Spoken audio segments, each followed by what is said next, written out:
I used to live in the hills just outside Malaga, in southern Spain. Not the touristy, beachside part, but a quieter, older district filled with cobbled streets, ceramic roof tiles, and shuttered windows that groaned in the wind like the house itself was sighing. I had moved there to teach English at a private language school. I was in my late 20s, worn thin from a few too many years in dead-end jobs, and the idea of escaping somewhere warm and timeless had an undeniable pull. The rent was cheap, the air was clean, and I convinced myself that maybe I'd finally find some peace. The villa I stayed in was built in the 1800s, a crumbling white stone house that had been divided into 5 tiny apartments. Mine was the lowest one, semi-underground, really, with a single bedroom and a window that opened onto a narrow stone path around the back of the house. That path ran between the villa and a steep retaining wall lined with trees. It was shaded, cool, and absolutely silent in the early mornings. Too silent. I lived there alone.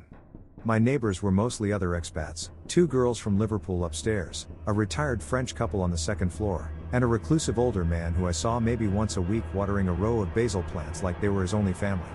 We nodded when we passed, but nobody got close. Which suited me just fine. My schedule was strange. I taught mostly evening classes, getting home around midnight, and sleeping until 10 or 11. I liked the rhythm of it, the empty streets when I walked home, the warm night air, the hush of the villa when everyone else was still asleep. But in early June, something changed. I woke up one morning to the sound of boots on tile and metal scraping along stone.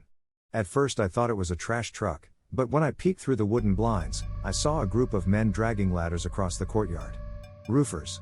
There had been a leak after a spring storm, and apparently the landlord had finally decided to deal with it. I didn't recognize any of them. Maybe 7 or 8 men total. They were loud, moving like they owned the place. I threw on a shirt and stepped outside to bring in my plants. I had a few along the walkway, lavender, a fig tree, and some succulents in clay pots. I didn't want them knocked over. The walkway was narrow, maybe 2 feet across at most, and the workers had to squeeze past me, their shoulders brushing the stone walls. One of them looked at me for just a second too long. I brushed it off. I smiled awkwardly and said, "Sorry, I'll just grab my things." One of the guys gave me a nod. Another said something in Spanish I didn't catch. And then one of them, tall, heavy-set, muttered in English, "We'd never let anything happen to you." It was strange. Not overtly threatening, but it felt off. Too familiar. They spent the whole day working above me, boots stomping on tile, voices drifting down through the vent shafts. I kept my curtains closed and stayed inside, headphones on, trying not to think about the way that man had looked at me. By sunset, the noise stopped. The men packed up and left. Everything seemed normal. Until 2 mornings later. At 7:14 a.m., my phone rang. It was a number with a local prefix, and because I was half asleep, I answered without thinking. The voice on the other end was slurred. Male. Drunk? Maybe. Is this Fran? He mumbled. I told him no. He asked again. Fran? He sounded confused. Like he wasn't even sure why he was calling. Then he laughed. It was a hollow, rattling kind of laugh. I hung up. Something about that call sat with me. The way he said my name, or tried to. Like he was close to remembering it. Like it was on the tip of his tongue. Later that morning, I woke again to the sound of something heavy being dragged outside my window. I ignored it. We shared the side path with a few nearby homes, and sometimes the trash guys left things back there. Then around 9:45, I heard another noise.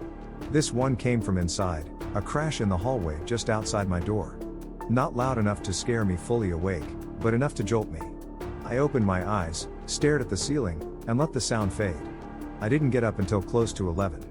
When I stepped into the hallway, I immediately noticed the light was off. The antique brass sconce on the wall had been cracked, the glass shattered across the floor like someone had slammed it with their hand. I swept it up, thinking maybe someone had accidentally knocked it during the night. Then I went downstairs to do laundry. The basement in that villa was something else. It wasn't a typical laundry room, it felt more like a storage crypt. The ceiling was barely 6 feet high, and old junk had been stuffed into every corner, broken mirrors, rusted bed frames, cracked garden statues. There were cobwebs everywhere, and the air smelled like soil and stone. The light bulb at the top of the stairs usually cast just enough of a glow for me to feel safe. But that morning, it didn't turn on. The switch clicked, but nothing happened. I stood there for a moment, staring down into a thick, motionless black. That's when I noticed the vacuum was gone. It had always sat beside the door, an old upright model with a red handle. Now it wasn't there. Something was off. Underscore. I went back to my room, unsettled, and decided to hold off on laundry. As I sorted clothes into piles on the bed, I glanced toward the window. That's when I saw it. A book. Sitting perfectly upright on my outer windowsill. Its cover was sun-faded, the edges curled from moisture. The artwork showed a revolver angled downward, half in shadow. But what made my heart drop was the folded paper sticking out from the pages. I stepped closer. The handwriting on the note was clumsy, scratched out in block letters. For the quiet one by the window. You looked peaceful. Want to share? It was signed. Phone. That word again. Phone. Like the one who had called me. Like it was a name. Underscore. I froze. Every hair on my body stood up. To place the book on that windowsill, someone would have had to come down the side walkway.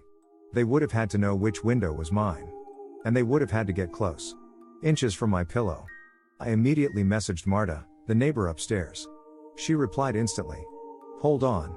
Don't touch it. I'm coming down. Underscore. Marta showed up 2 minutes later, pale and breathless. She didn't even ask about the note. She just said, "You're not going to believe this." Earlier that morning, just after sunrise, she'd gone to put her laundry in before it got too hot. When she reached the stairs, she noticed the light was out too. But what stopped her was the sound. Someone was breathing down there. She called out. Hola? ¿Alguien ahí? A voice replied. Deep, slurred, heavily accented. Just fixing the light. She said it sounded like the man had something in his mouth. Like he was chewing or drunk. She didn't wait. She turned and ran back up the stairs. We decided to go down together, with flashlights and one of Marta's kitchen knives. The basement was pitch black. Dust choked the air. We called out, but heard nothing back. But someone had been down there. A dirty sleeping bag was rolled up behind the dryer. A cracked bottle of wine lay beside it, along with a small backpack.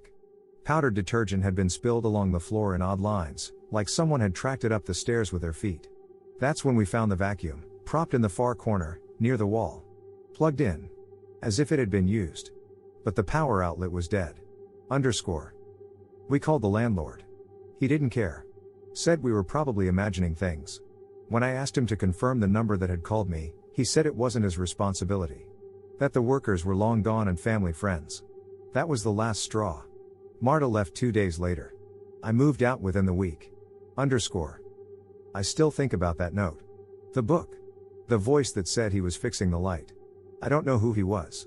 Or how long he'd been watching. But the worst part? There was a latch inside the basement, one that opened the steel grate outside my window. And when I checked it the day I moved out, it was unlocked.